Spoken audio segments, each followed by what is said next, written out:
I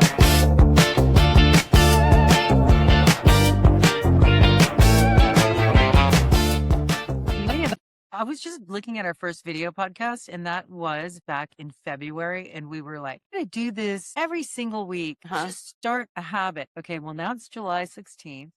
Doing this on video is so much easier than me writing it up and making a graphic. Well, we said that we were going to do that before you spent a weekend vibe coding an app, and then we decided to turn it into another branch of our business. So here we go. But didn't you know we can do it all?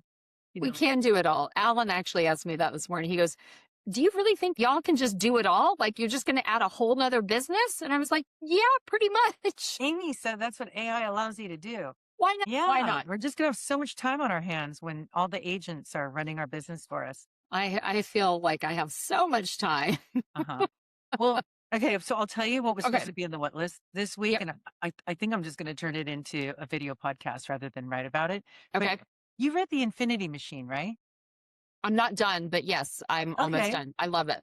Yeah, isn't it great? Yeah. Dave is so tired of hearing me talk about Demis Hassabis. He does come up in a lot of our conversations. He's like, for fuck's sake, stop talking about Demis Hassabis. I really feel like this might sound very overblown, but I feel like he's the Einstein of our time. Agree. I totally agree. Is that insane? No, I don't think so. Since you've always been the AI optimist, and I still am the AI pessimist. I'm all for it, but I do know that there's so many dangers to it. And okay, so this is a quote from Demis Hassabis. He says, "At the moment, we are locked in an extremely intense, multi-layered commercial and geopolitical race. While these competitive dynamics fuel rapid progress and accelerate the incredible upsides, advances on the frontier are outpacing our understanding of the technology. Nobody in the world knows for sure what's going to happen from here." That's a direct quote from one of the smartest people in the world. If he's unsure, I would not be too AI optimistic. And that was my whole point, is reading about him. He and all the responsible founders, if you look at Amadeus, sounding the alarms on how dangerous this is, even Sam Altman. All of them. Every single one of them. But if they're freaked out about it, we should be freaked out about it, but not so freaked out that we boycott it and not use it. Well, that's how I've been thinking about it, because yes, I'm terrified, but I also can't just bury my head in the sand. The things that we're most terrified about are the things that we have to know the most about. But I read that piece from Demis Hassabis. Yeah. I was just reading something about Anthropic, and their morals goalpost keeps changing. And Jamie Dimon from JP Morgan just issued something today around, like, we are in dire straits, and the capabilities that Mythos has, we're screwed. Nobody can keep up. So who helps us? How do we catch up? How do we make sense of it? If they can't make sense of it, I don't know how we're supposed to make sense of it. So number one on the list was The Infinity Machine.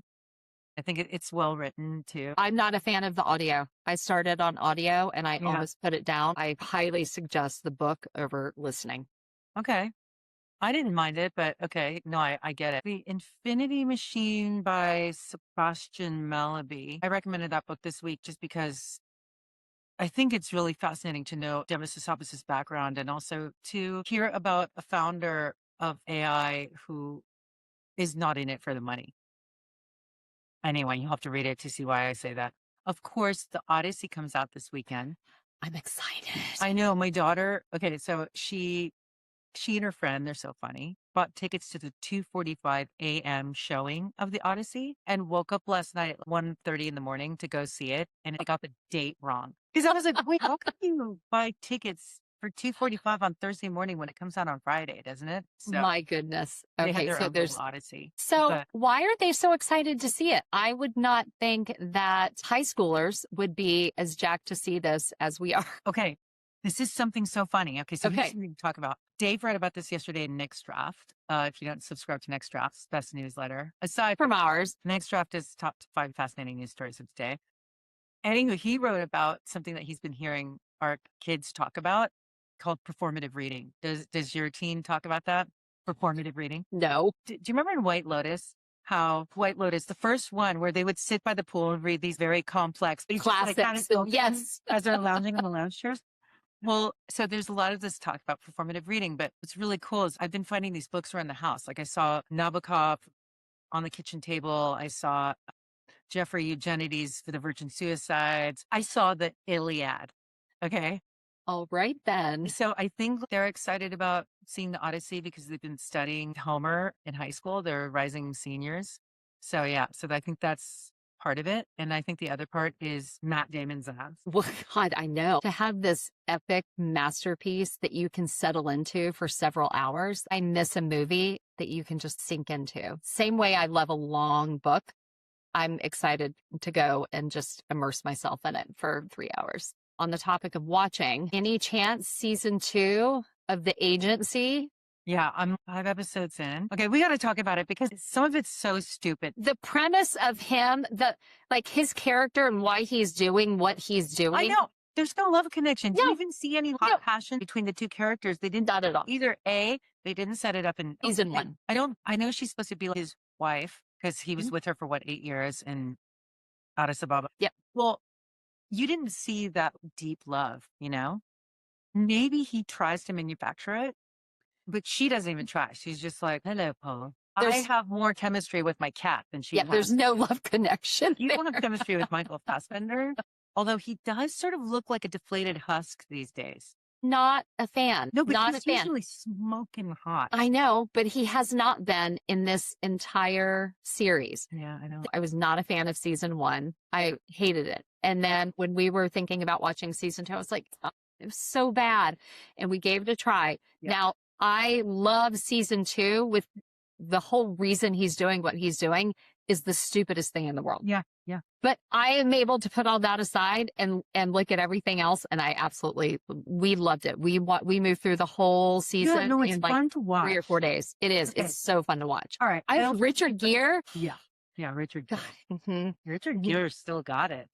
Still got some years in him. You know what Alan was asking me? He was like, "What is it about Richard Gere?" I'm like, "Dude, squinty eyes. It's like the eyes and the voice and the hair. It's like it's the whole package." We're like old ladies liking an old man. Although, okay, so if we're gonna fully debrief, I love Jeffrey Wright. I also think Jeffrey Wright is getting into this habit where he's just the same character. I was saying he could just wander over to the set of Westworld and you know, it's like, oh, Bernard is back.